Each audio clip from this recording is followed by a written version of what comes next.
Hello guys, yeah, we're back in nice movie reviews, back in my nice new car. It's just a bit of a shame it's a bit of a cold January or February, but you know, just the time we're doing this is February, by the way, just so I'm getting a bit ahead of myself anyway. But we're here to discuss the best and worst movies of 2021, which we actually have a list now, so there's something like, you know, to do with that. Unfortunately, this year wasn't particularly great, so unfortunately many of the ones we're going to mention, you know, I'll just find to okay, I suppose, but there's that, I guess, but, you know, we'll just see how this goes, pretty much. Anyway, what do you think of this year in film?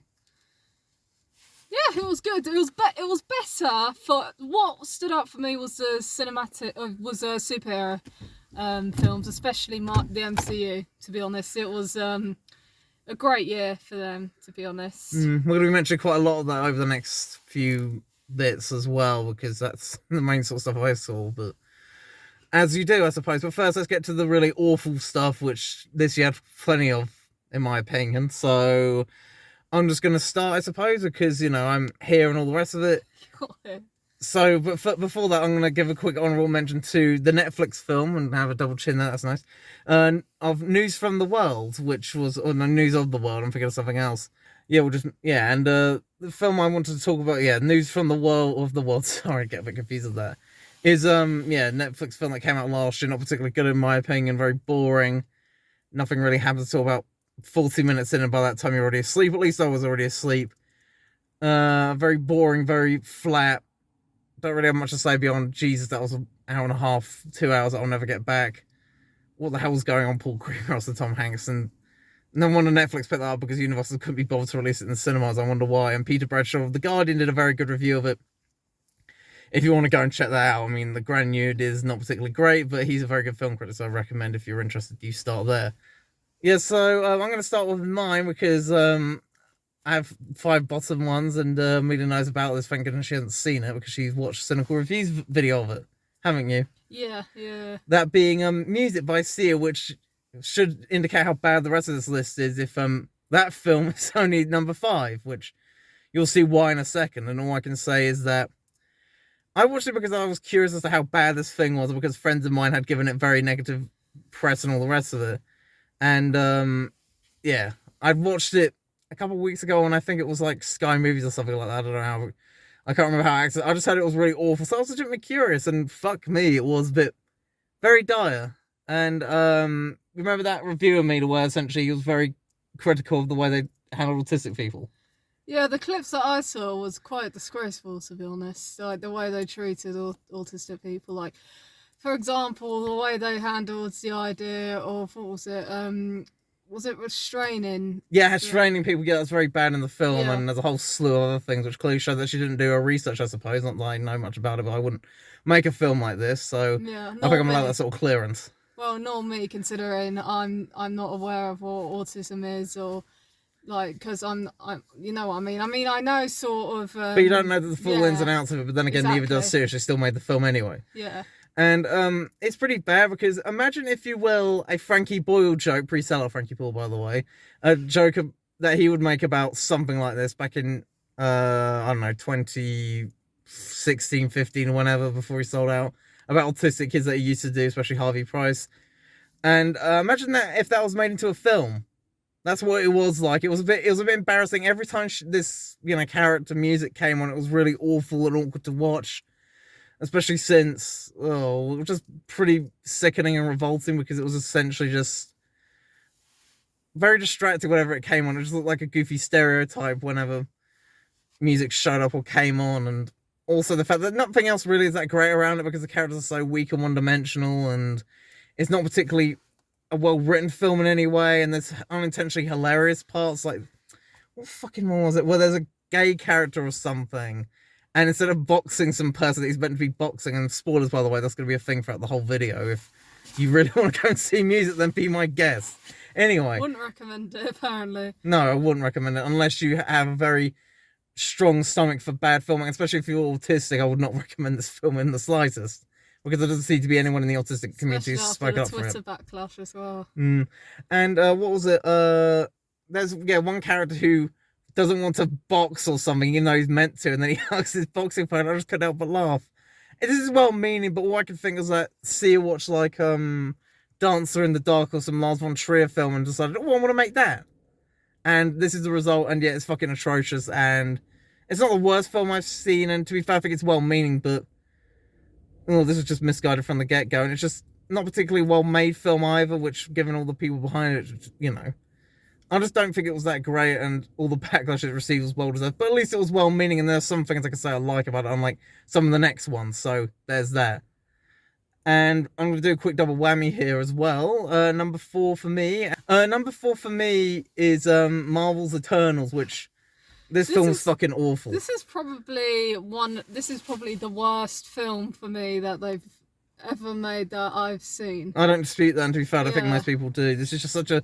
I would have put the director's previous film Nomadland on this list, but that film had the excuse of being low budget and, yeah, essentially only being like 100 minutes. This film's nearly, as long as Zodiac, and it's not as good as Zodiac, obviously. And what makes me laugh is that I said earlier that this year was last year even was like the year for superhero movies such as Marvel and the Cinematic Universe. But this film sort of was just a bit like, no, it was like the outlier as such onto how we can make a bad superhero film. And I'm sitting there thinking to myself, why would you do that? And then, spoiler alert, the extra scene during the credits. Oh yeah, where the One Erection star comes in. Why is he there? He can't act for love nor money.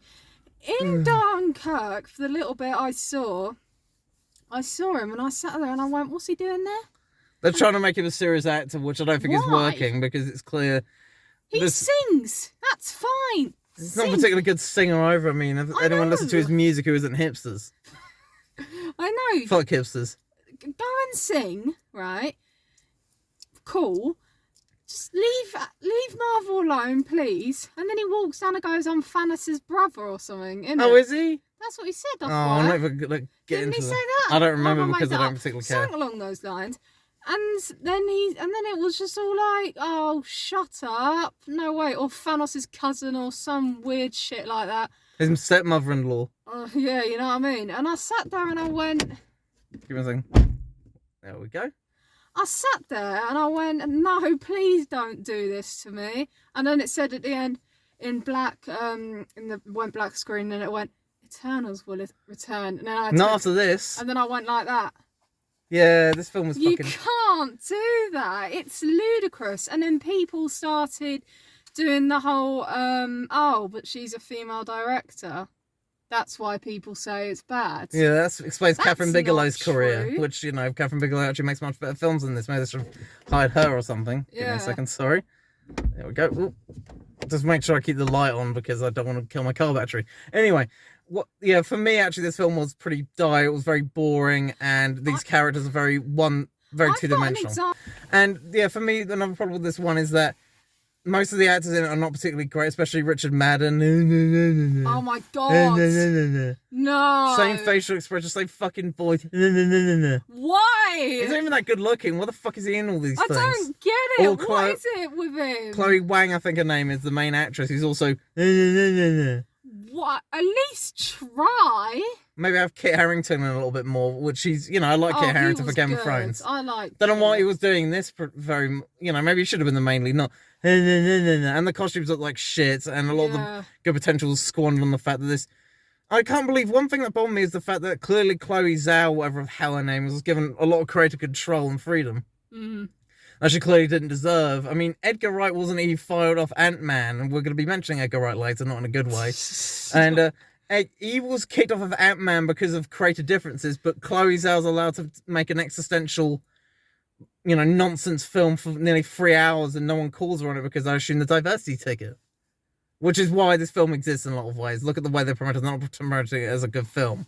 I think the film is trying to be an existential film, which you can't do with characters this thin and plotline this thin. Watch Watchmen and copy that pretty much, because at least there's something there, something meaty. And there's meaty source material to go off of, and Zack Snyder's actually somewhat talented, which Mrs. Howe is not, unless you're a pot-smoking art student or some indie critic who gives, it just shows that maybe actually you shouldn't always hire indie filmmakers to make these big films, because usually they're not it just shows actually they're not particularly that great filmmakers, and beyond the constraints of making small little indie films, which are going to get good reviews anyway. It doesn't seem to be a particularly good idea, in my opinion. And is there anything else to point out about this one? The action scenes were pretty lackluster. I remember the nonsense about, is humanity really worth saving? Because look what they did to the... It's like, did this woman just read Howard Zinn books and nothing else? You do know that they're propaganda, right?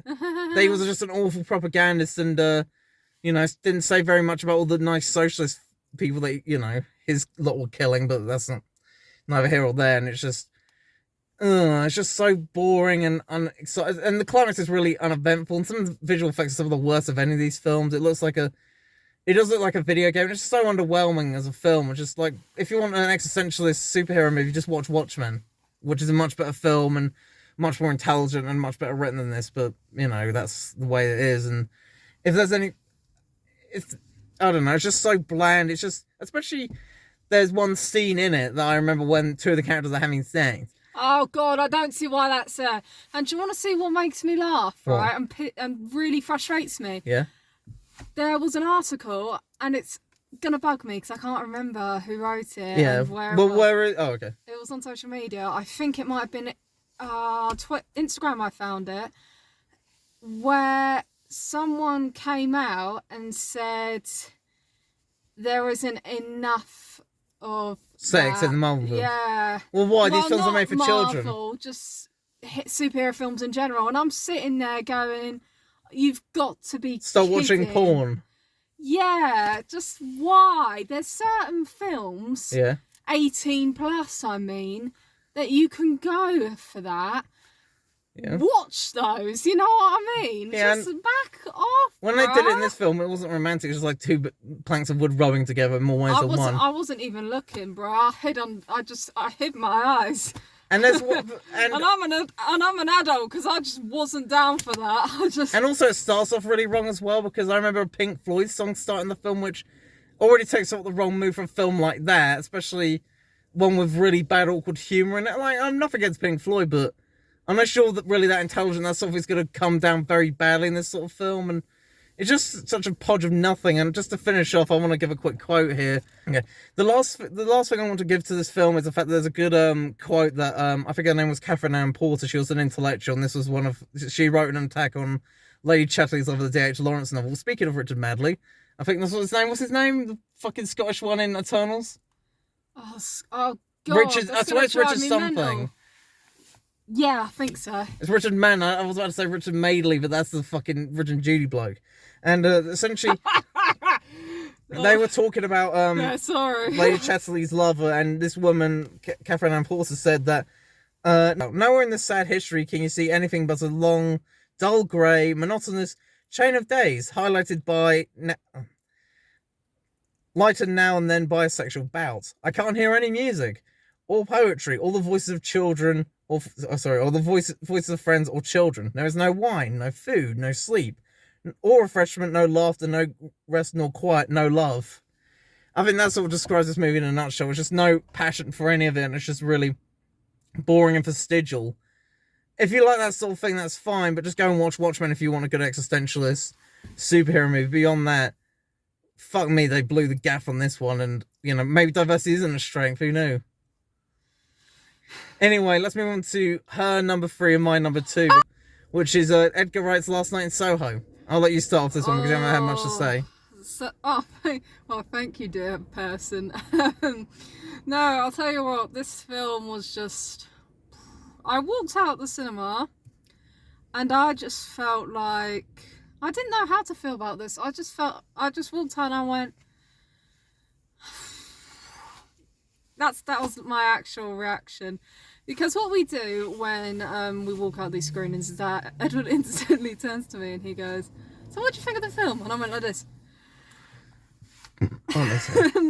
and I'm just like, God, that was crap, wasn't it? It was absolutely diabolical. Well, the plot was rubbish. It was just... I couldn't quite get a grasp of the storyline. I mean, it's about this girl that goes to college, or university even, in London to do fashion. Fine. And then she stays at this And then she Bread and said, breakfast, if I'm not mistaken, or something like that. but I thought it was a flat. Oh yeah, it probably was a flat. Yeah, I don't Right. remember it that well because it's been a while. Yeah, I know, right? She stays. I've blocked it out. She stays at this flat, and then she goes to sleep. Then all of a sudden, she ends up in this life of this woman. Yeah. Right? Okay. So you can think of, like, as a writer, you can think of so many brilliant ideas. This story. That's what I was thinking in my head. And I'm like, okay, cool, interesting film. And she started getting all these fashion ideas, etc., etc. However, then it all starts getting really messy because then she realises all these messed up things about her life. Look, we've done so many spoilers so far. I'm not going to get into it anymore because it's because even though it's a trash film, it is very trash. But it doesn't matter. We've already highlighted the spoilers anyway. But not that anyone wants to go and. If you want to go and see this, fine. Just don't. Just skip to the next bit, which you know, especially because we're already trashing it. Yeah. But, yeah, but like, anyway, so it turns out basically she wanted to become a singer and a dancer, but her boyfriend then made her become a prostitute, was it? Or something? I think something like that, some cool girl. Yeah, some cool girl, something like that. I don't know, I don't exactly know what it was called. Anyways, and then it all goes insane and it comes spiralling out of control. And then it turns out that the landlady of that flat was the person in her dreams. And then it turns out that she'd been killing the men. Yeah. Who knew? Right? And been burying them under the floorboards of where she was sleeping. Oh, crikey, I forgot about that.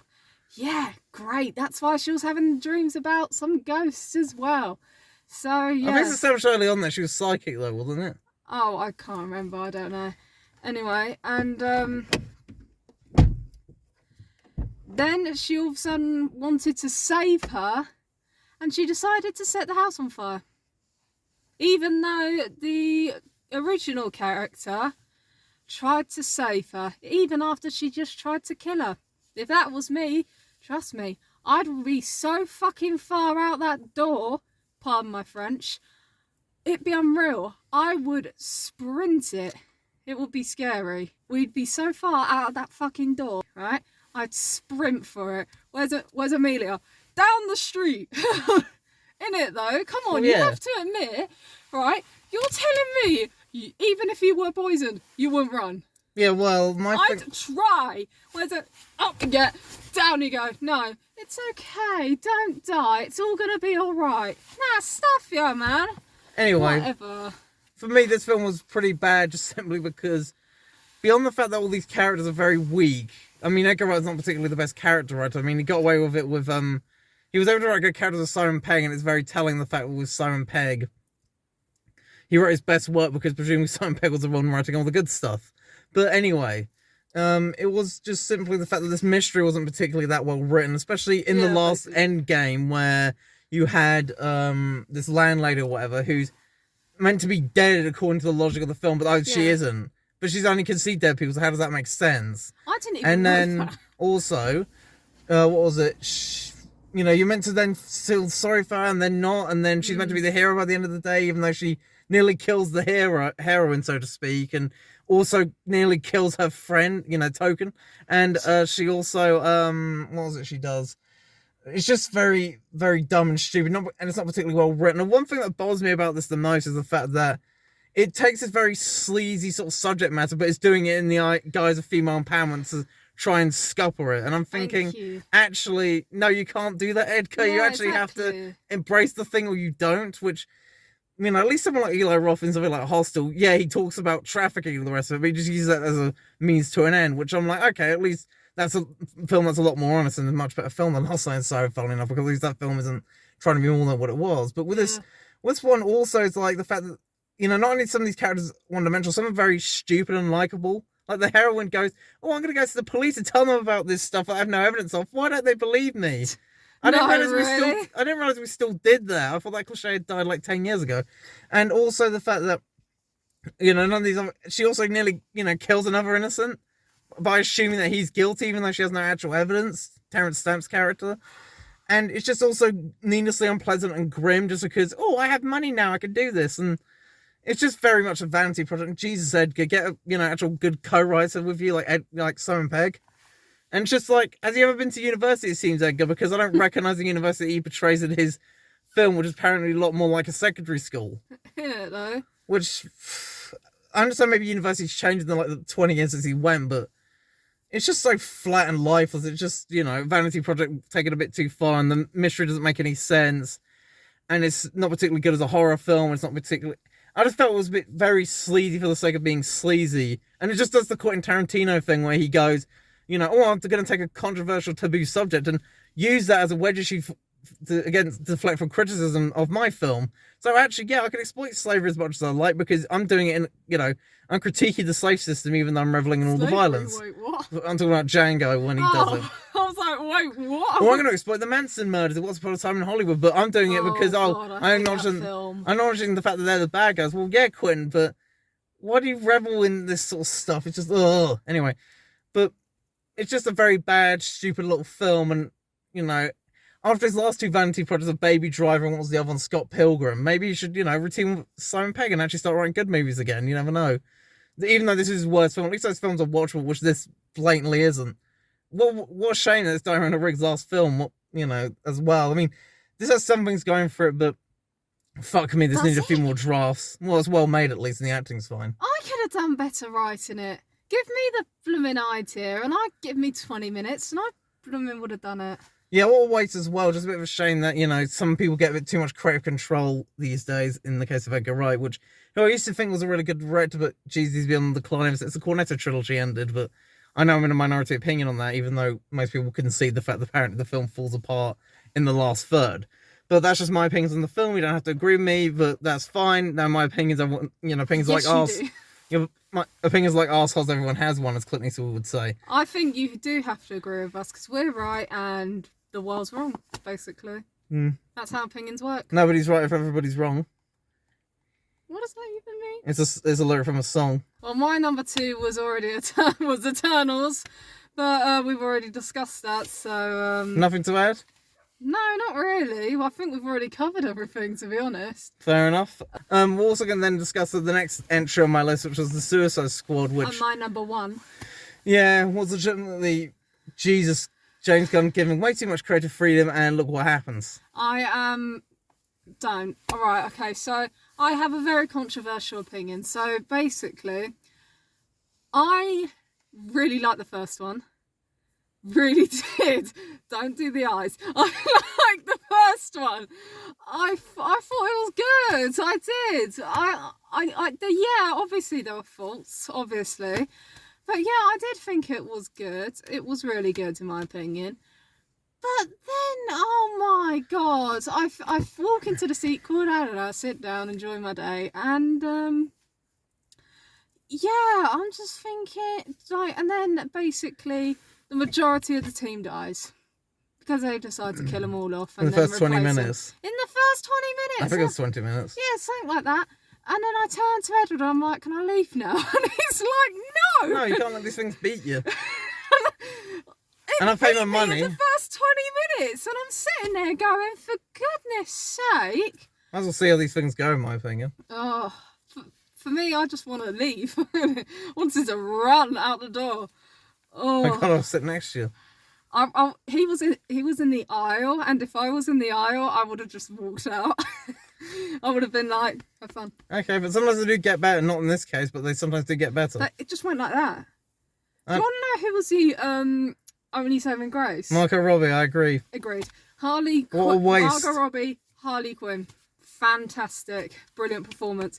And she was barely in the film. Yeah. Why? Honestly, in fact, she probably doesn't want anything to do with this sort of stuff anymore, I suppose. Idris Elba wasn't any... I thought it was alright, innit? I just think it's a lot of waste. His acting was good. I thought the character was shit. Yeah, that's what I meant. Yeah, a lot of waste of a lot of great actors. Walking through that camp just shooting everybody, and then they were like, oh, where's my family? And then just shrugging it off like it was nothing. Oh, sorry, don't See, I'm James Gunn. I find this sort of thing funny. No one to get fired from Disney then. But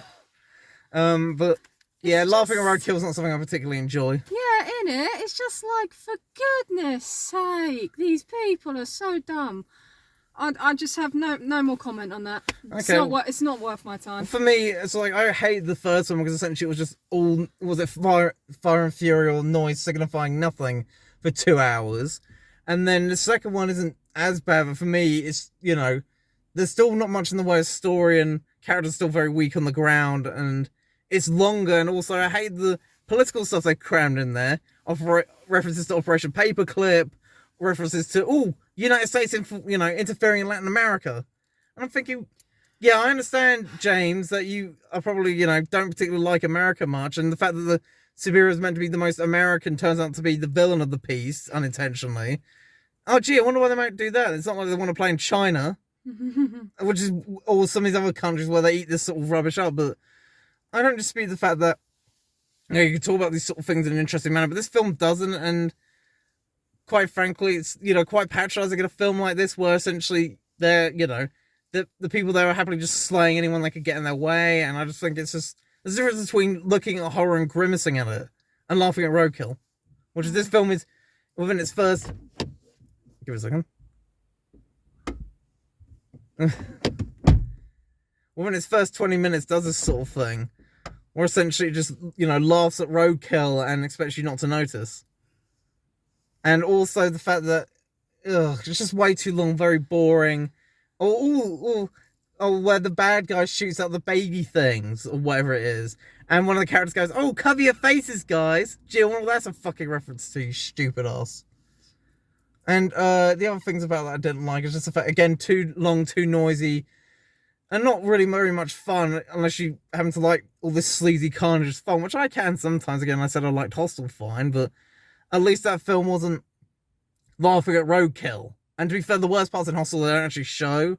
Whereas this film's like, well, isn't it fun, all these people getting maimed and shit?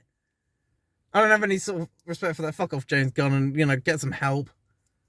You fucking lunatic. Anyway, that was my opinions on the Suicide Squad, which, thank goodness, Margot Robbie actually was the best part about it. And my thing with her was the fact that, what was it?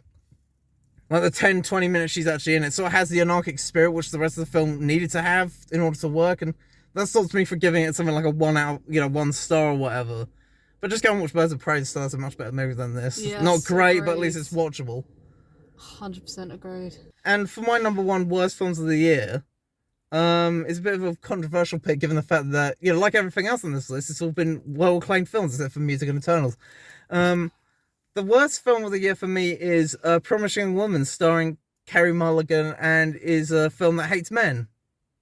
I don't just say that as some guy who just, sits in his basement and just writes really angry comments on an incel board. But it's just like, which I don't do, by the way, in case anyone was curious, because otherwise I'd probably be put on a list.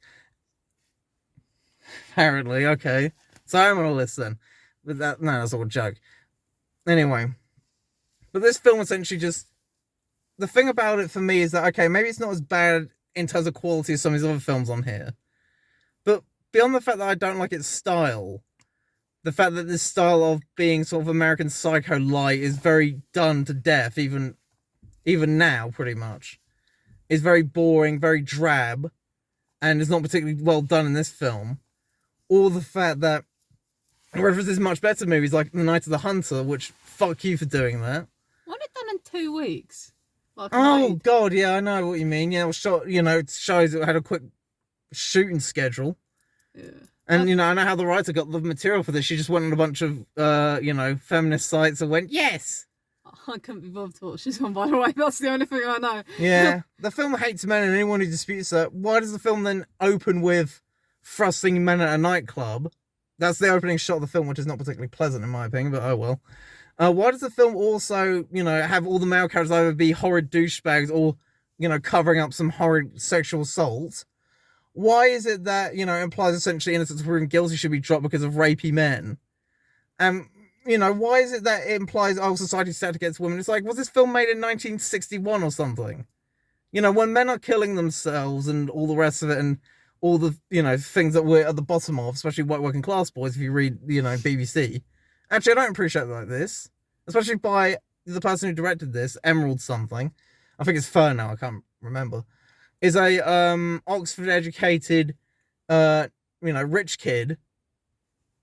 Go fuck yourself, man. That's what I have to say, you know, sneering at all men. And, you know, maybe if you're a radical sort of like feminist or, you know, a man like who happens to talk about rape culture but doesn't want to mention cologne in that for some weird reason, then, you know, I happily recommend this sort of film to you. But otherwise, don't. And beyond that, it's just the fact that the main character is very unsympathetic. She's some psycho woman, pretty much, who, you know, even steals some woman's kid who has nothing to do with anything and steals her at, you know, just steals her. And I just think, actually, that's a bit fucked. The kid had nothing to do with it. How dare you? And it's just very, it's horrid.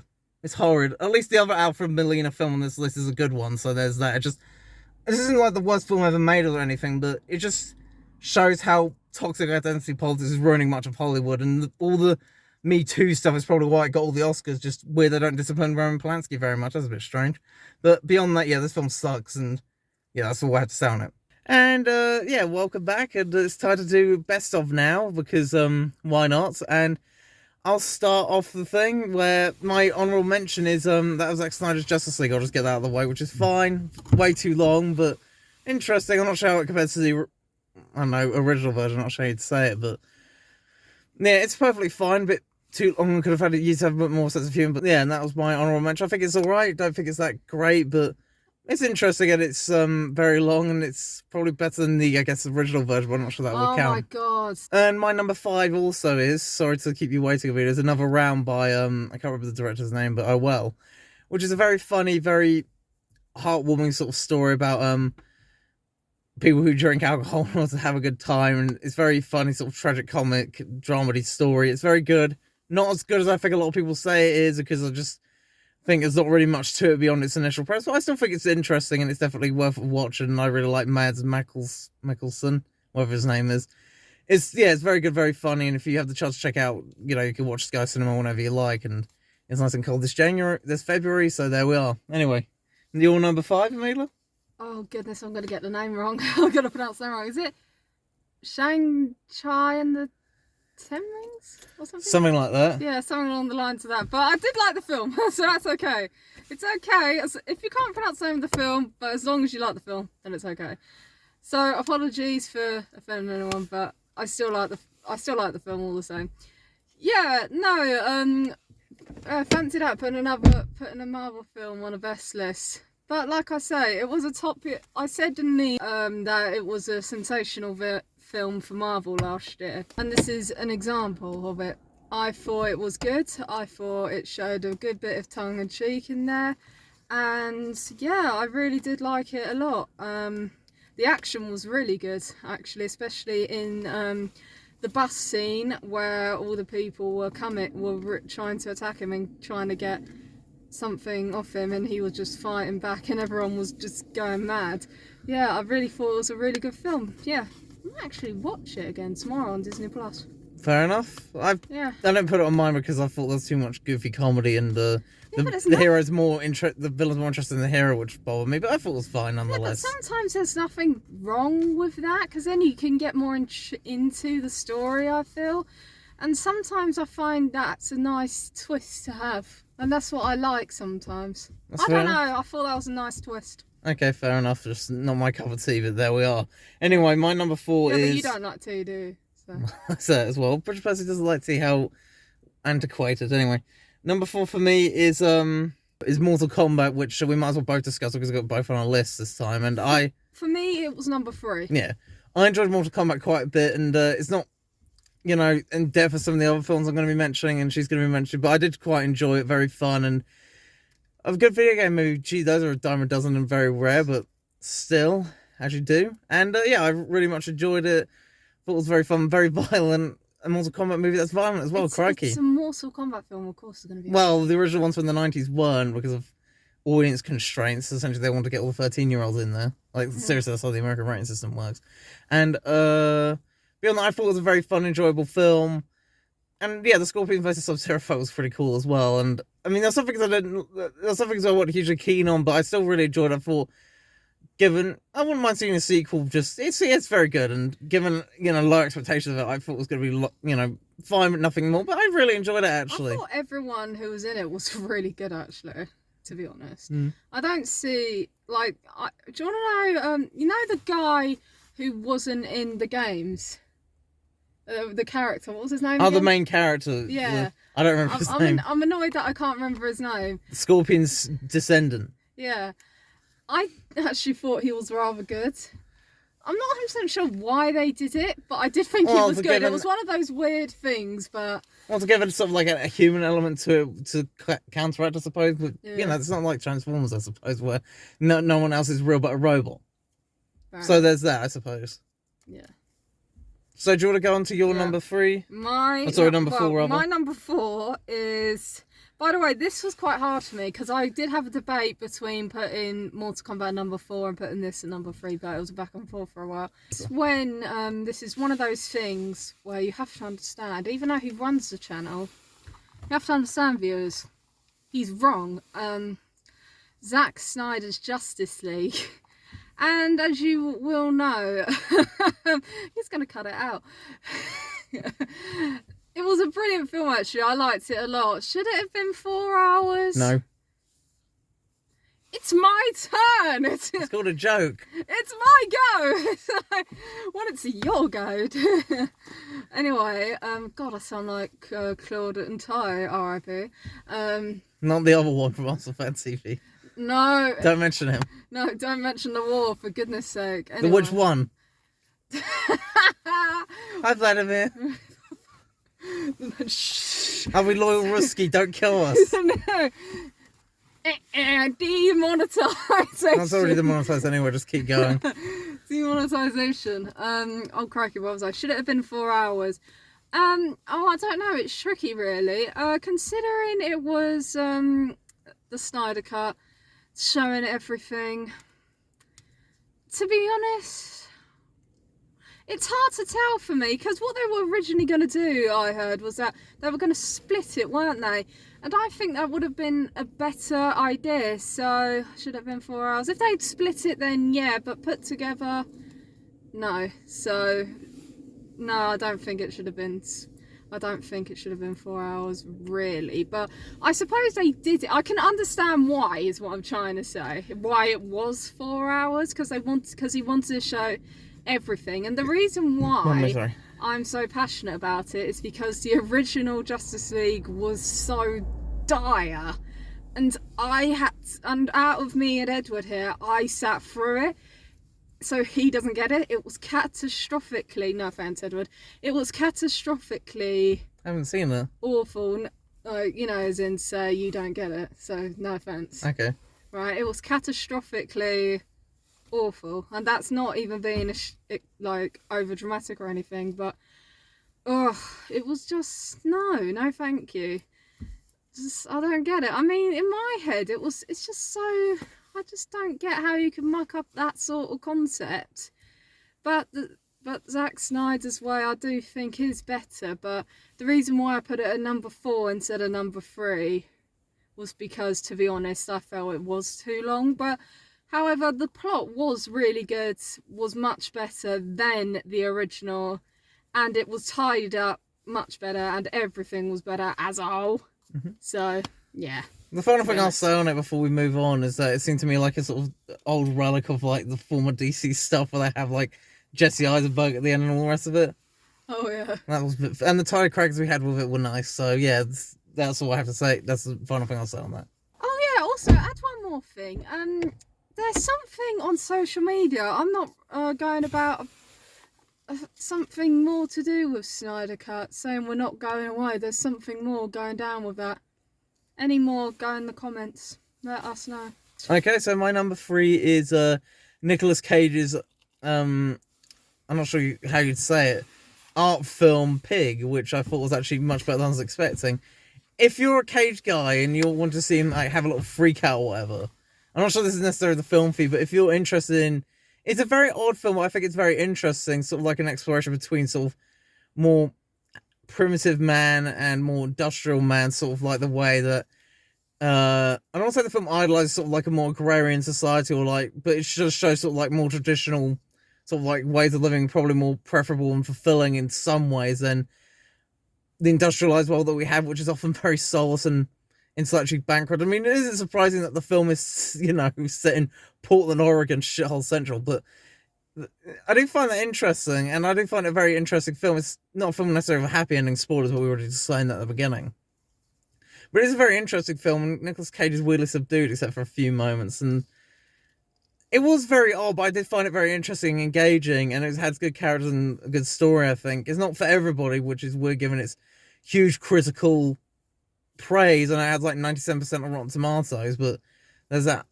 Cinematography is beautiful in it as far as I remember. I don't think it got an Oscar on, which is ridiculous. Maybe there's too many, maybe not enough Academy members seeing it because they're all a bunch of old vegetables. But I still thought it was very good, and yeah, Nicolas Cage, one of his best movies probably for a while, Gavin. I haven't seen many of his films because he's like 20 of them per year, isn't he? Oh well. But it's still a very good film and highly would recommend. Okay, so, because me and Edward are going to be talking about the same films in a minute for a change, I've got an honourable mention. Cruella. Oh my god, what a film. I couldn't decide exactly where to put this, so I thought I'd decide to give it a whole honourable mention, just include it in the entire list instead. So I thought, what a better idea. The plot is great. Emma Stone, considering she's American, right? Yeah, Arizona born, yeah. Yeah, she does a brilliant job at playing that character. Oh my god. Yeah, brilliant. The plot's brilliant. Emma Thompson. Yeah, Emma Thompson. Emma yeah, a lot of actors in brilliant. it. Mark Yeah, Strong as well. Everyone in it's just sensational. I think it's just fantastic. That ending. If you've seen the film, you'll get what I mean. I don't want to spoil it, but it's just fire. Everything about it's brilliant. I just think it's fantastic. I can't describe it any better. So I thought I'll chuck the honourable mention here without giving it a number. Because I was thinking about it earlier, but I couldn't put a number next to it because it's not number 1, but it's not like it's number 5, so should I stick in it? But I wasn't sure, so I thought I'll just leave it as an honourable mention instead, just something to think about. So yeah, it's a fantastic film. If you've got Disney Plus or you can any other stream service, or even go buy it on DVD, find somewhere and go see it. Definitely brilliant film, highly recommend, fantastic film. I thought, in my personal opinion, I didn't put it on my list because I thought it was fine. It was like froth and a little more, but that's just my opinion. But that's something we disagree on. Anyway, let's go on to stuff we agree on. Anyway, let's go to the number 2 and number 1 thing, which I think we're the same ones, aren't we? Sorry? Okay, good. And to conclude this video, for our number 2 and number 1, which is joint.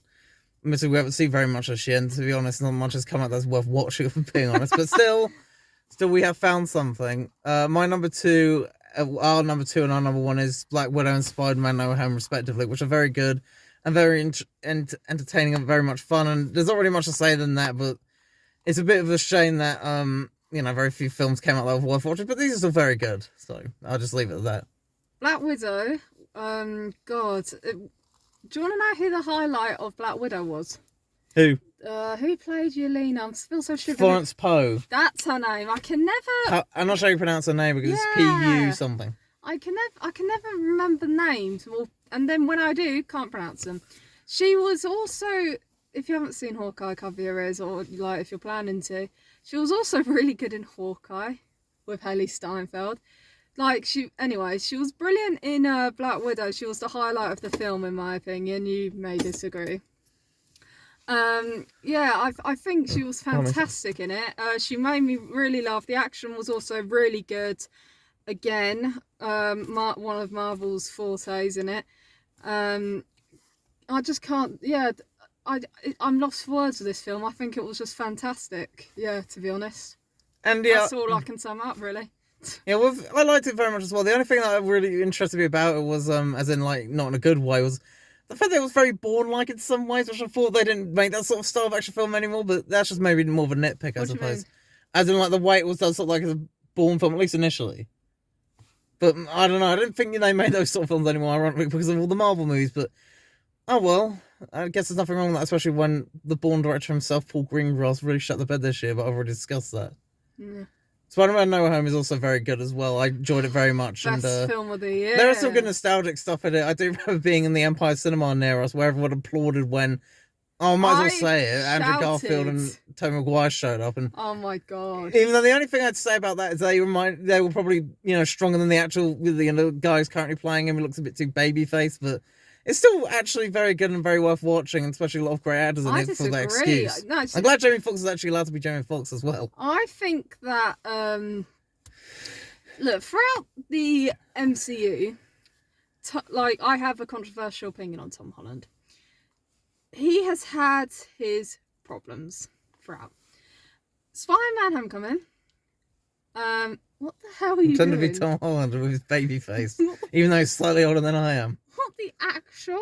I thought he was younger than you and older than me.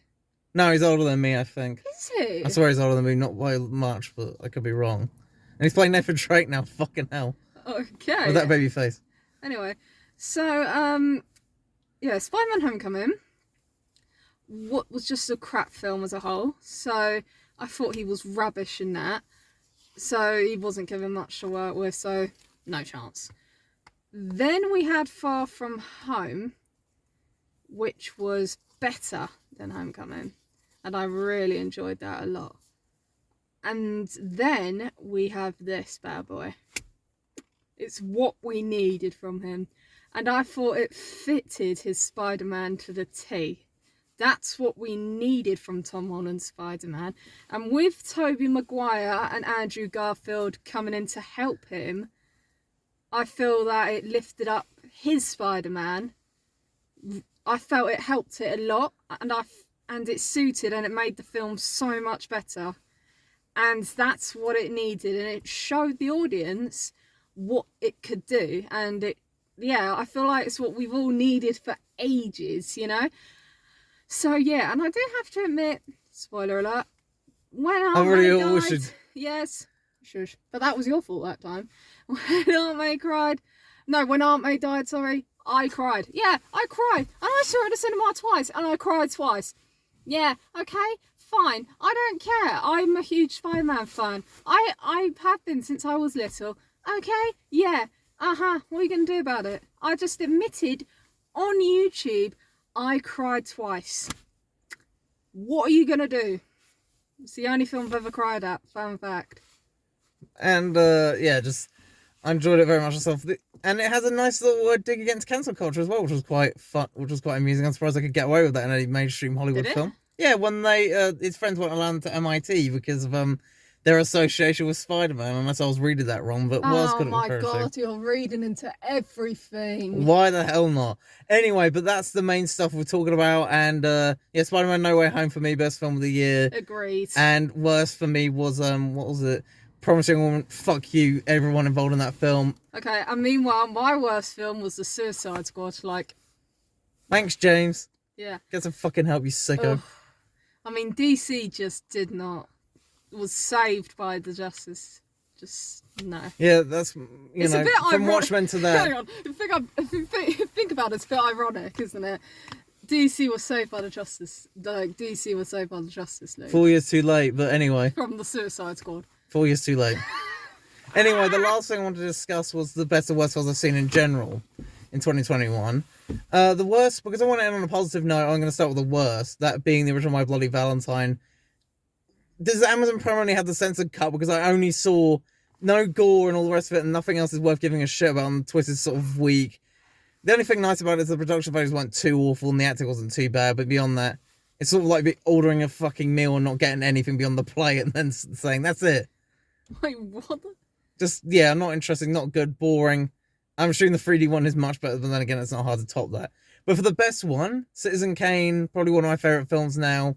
Best film about, power corrupts and, power being all corrupting. Also is fantastic. Great characters and story, very innovative. And it has a sense of wonder that very few films do. So, very good. One of the last films I've watched a lot, British Style Cinema, the other one being David Cronenberg's Crash, which not really worth talking about, at least especially not in a car, and it's very weird. If you're into that sort of thing, then fine, but I'm not. So that's my stuff. And do you have anything else to add in terms of best and worst that you saw this year? Nah, I think it's just the ones that I've mentioned, to be honest. Spider-Man No Way Home, best, obviously. And the worst... Suicide Squad. Suicide Squad, 100% has to be, because, honestly, I don't know if I've ever wanted to walk out of a cinema so much in my life. Neither have I. In the first 20 minutes. Neither have I, if I'm being honest. He wouldn't let me. Well, you should stay for the whole thing, in my opinion. It's your money. It is your money. That's why you should get your money's worth and see if anything good's in it, because sometimes these films do get better, like in the halfway mark, they do. Yeah. Like, Cloverfield being a good example, where essentially that first 20 minutes of the film is pure dog shit, but then the rest of the film has fun, actually. That was worth watching. Or some of these twists which say really uninteresting, boring films, and they're like, oh, that's actually quite interesting. I mean, sometimes it goes the other way around, like The Machinist, which is very good for the first, like, 9/10 of it, and then the rest of the film essentially goes to the obvious twist and then becomes really uninteresting. Sure. Christian Bale, he really got thin for something that mediocre. Well, I don't know. But that's just, yeah, that's all. That's our list, and all I can say is that we'll try and be earlier next year. But I also have a job, and we also have our busy schedules. So, sorry, this is very late. I'll be doing gaming videos for the rest of the year, provided we're not dead from a nuclear winter pulverization. What the? Thanks, Johnson, Biden, and Putin, and the guys leading Ukraine with the lovely chats he has involved. I'm not getting too much into that. Read Peter Hitchens. Have a good day, everybody. Bye. Peace. Bye bye.